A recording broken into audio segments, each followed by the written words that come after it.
To create the consumer ThinkAP, we can download an API from the Sophia 2 website, the JavaScript one. We include the library kpcore.js and we add functions to connect to and disconnect from the SIB, along with a subscription function and one function to manage the received messages. Only one of these functions will require the token. Which one? There are available tutorials online in this URL that you can check. Now that the code is written, you can write the HTML with the graphic component to show the data on the screen.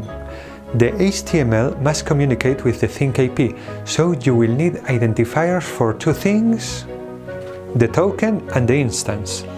In this case, we have added buttons to connect and disconnect from the SIB. It's time to face the producer's ThinkAP.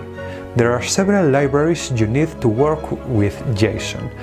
kpmqtt.h allows you to make a physical connection between the ThinkAP and the SIB, which you will use to send SSAP messages via the MQTT protocol. We will also use several other libraries, including lightsensor.h for the sensor. There are three parameters to connect to the platform. Remember them?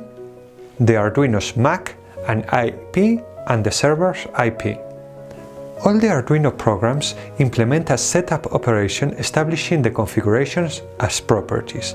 The software is a loop with the business logic.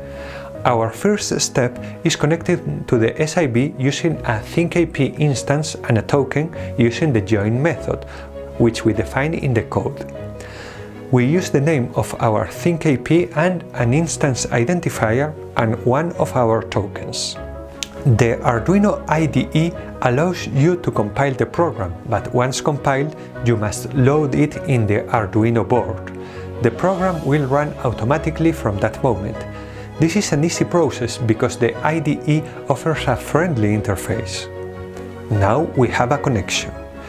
We go back to look and we insert the data in the SIB. We take the data from the sensor and we generate an SSAP message including the session key, the ontology name, and the JSON message with the value. We then send the message and wait for a response.